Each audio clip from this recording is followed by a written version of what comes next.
Welcome back. Week 2 of Lead Generation. My name is Derek Thompson, CEO and founder of TNT Creative Group. So happy to have you back. Again, our video blog series is here for anyone that is in charge of marketing. Sometimes that's the CEO, sometimes that's the business manager, sometimes that's the marketing manager, whoever that may be. This series this month is for you. We're talking about lead generation. So last week we talked specifically about creating offers, and we talked about creating your call to action buttons for lead generation. Today we're going to dive a little deeper into creating your landing pages, and we're going to talk about creating forms. So those are very important and often left out in the lead generation platform, and we're going to make sure that we dive into that for you. Again, your website and your online presence should be your number one sales agent. And oftentimes we rely on trade shows, networking, other forms of traditional marketing, and that's all great. We do it ourselves. I spend a lot of time personally doing that. But the web and the internet should be your leading resource of business. And if it's not, you want to do everything you can to make it so, because you should be getting leads while you sleep. And if you're not getting leads while you sleep, this series will help you do that. So I want to make sure we give you the tools to be able to do so. So without further ado, let's dig into landing pages and forms, which is important for your lead generation process. Okay, so let's look at the definition of a landing page. So for your landing page is a specialized page that contains information about one particular offer, and it has a form to download that offer. So that's essentially what a landing page is. And we'll talk about the various elements that you need to have or that you shouldn't have within a landing page. With a form, again, a form, you can't capture leads without forms. So forms will collect information from a visitor in exchange for an offer. So any form should have, any landing page should have a form. So we'll talk about that more. So let's dig into, again, landing pages that convert. So there's 7 key elements to your landing pages that you either should or should not have. Let's go into step number 1. So as you can see from this example right here, the elements of an effective landing page are many. So number 1, you want to have a headline. You have to have a headline, and it's optional to have a sub headline, which we certainly strongly recommend that. You need to have a brief description of your offer. You need to have at least one supporting image. You never publish a landing page without an image. And then, of course, most importantly, you need to have a form, and we'll talk about what you should do with that form. Number 2, the second element that you need to pay attention to with a landing page is something that you should not have, and that is a main menu navigation. You want to remove that. You want to remove all distractions.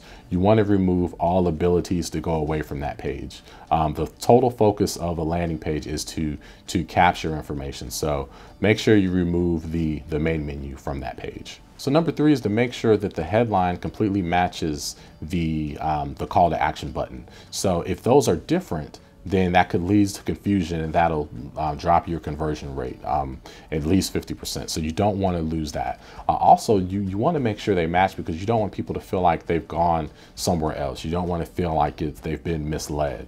That can affect the trust factor, and of course will affect your lead generation. So that's step number 3. Step number 4, less is more. You want your landing page to be simple as possible.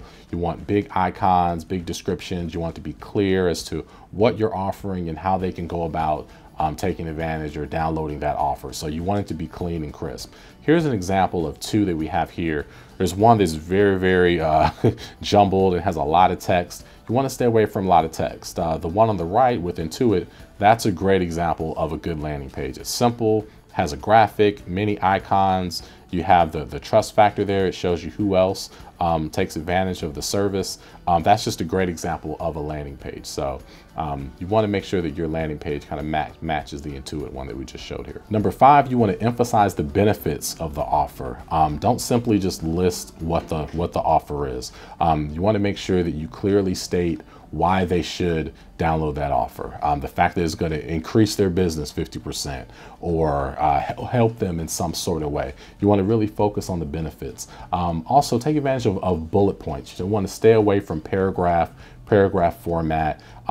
Most people don't really want to read that much. So highlight in bullet points, icons, graphics. That's the best way to emphasize and be detailed with your landing page. Number 6, encourage social sharing. On every landing page, you want to make sure that people can actually share that landing page, not only through social media, but also through email.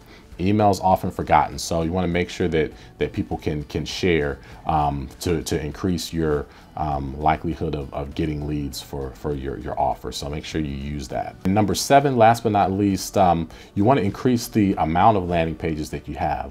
The numbers show that once you go from 10 landing pages to 15 landing pages, you get many more leads. So the more the better. Get as many out there, as many call to actions out there, as many landing pages as possible out there, and that will certainly increase the amount of leads that you get. Okay, so we've talked about landing pages. Now let's go into what's the most important part of this, and that's the form. You should have forms, again, obviously on every landing page, but you also should have forms really throughout your website.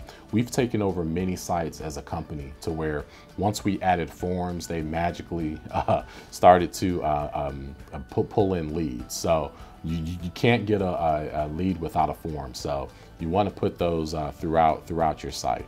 But let's dive a little deeper. So we have 4 key tips of your forms that you want to make sure that you implement across your website. So step number 1 with forms, again, is to make sure that you have the right balancing act between getting the information that you need, but yet having the form appear the right length. So if the form is too long, people are not going to fill that out. So you simply want to require the bare minimum, but yet get the information you need. So that's kind of custom to your business. So you want to make the best business decision there.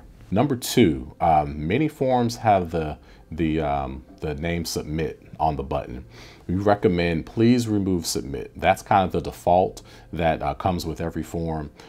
People don't want to really submit to anything, so I would stay away from that. I would go with download, download your free ebook, join our newsletter, join our blog. Be as descriptive as possible and kind of have fun with that button, but I definitely wouldn't use submit. Using submit certainly decreases the amount of leads that you will get. It sounds simple, but the numbers show that is true. You want to reduce the anxiety with proof elements and trust factors. So, people are a little and have some anxiety about filling out forms and submitting their information. So you want to make them feel as comfortable as possible. So if you can provide a testimonial under the form, that's a great way to do it. If you can provide a, Better Business Bureau seal, or if if they're giving certain pieces of information that could be deemed as PII, you want to make sure that you have maybe the Norton symbol there. Just do everything you can to make people feel comfortable. Put your privacy policy link there by the form so they can download and read that. Those are all things that you can do to reduce the anxiety of having people give you their information.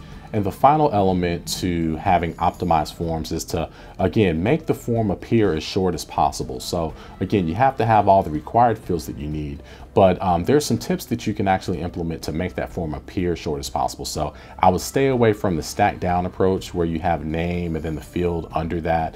Have your fields side by side. Put multiple fields on a row if possible.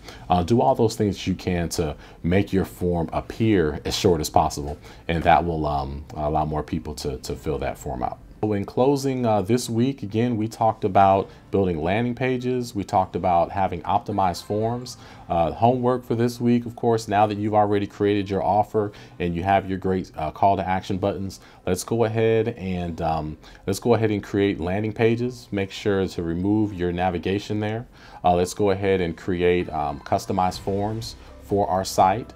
And that will conclude all of the basic elements that you need to start generating leads. Now, there's still one big piece that you need to generate leads. And of course, that is traffic.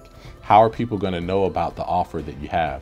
Well, come back next week and we're going to talk about that. We're going to talk about the various channels that you can use to promote your content, promote your offer, and get people to come to your website. So we'll talk about that. Meanwhile, don't forget to download our free ebook, the 30 Tips for Lead Generation. This is Derek Thompson from TNT Creative Group. See you next week. Thank you.